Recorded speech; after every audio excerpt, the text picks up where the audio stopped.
আমরা সাভার মডেল থানায় আছি এবং সাভার মডেল থানায় এসে মিল্টন সমাদ্দারের বিরুদ্ধে একটা অভিযোগ দায়ের করি মডেল থানায়। এবং এখানে যিনি ওসি তদন্ত কর্মকর্তা নূর মোহাম্মদ স্যার, তিনি আমাদের এই অভিযোগটি গ্রহণ করেছেন এবং তিনি আমাদেরকে আশ্বস্ত করেছেন এবং এই অভিযোগ অলরেডি তদন্তে নেমেছে একজন এসআই।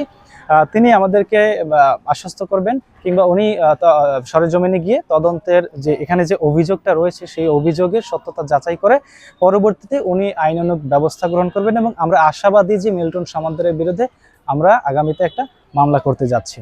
আপনারা নিশ্চয়ই জানেন যে গত 25শে আগস্ট গভীর রাতে আমরা যখন একজন রোগীকে নিয়ে মিল্টন সমাদ্দারের আশ্রমে পৌঁছাই, তখন আমাদের উপরে হামলা করা হয় এবং সেই হামলা এবং আমাদেরকে যে হত্যার হুমকি দেওয়া হয়েছিল, পাশাপাশি আমাদেরকে যে জোর জবরদস্তি করে বাধ্য করে তিনি তার ক্যামেরায় ভিডিও ধারণ করেছে, সে সমস্ত বিষয়গুলোকে কেন্দ্র করেই মূলত আমরা আজকে একটি অভিযোগ সাভার মডেল থানায় দিয়েছি এবং সেই অভিযোগগুলোই মূলত আজকে অভিযোগপত্রে রয়েছে।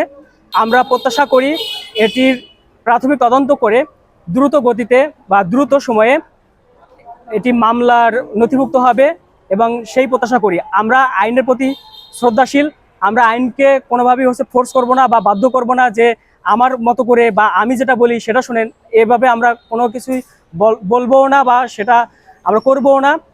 আমাদের সাথে যে অন্যায়টা হয়েছে সেই অন্যায়টা অলরেডি দেশবাসী জানে।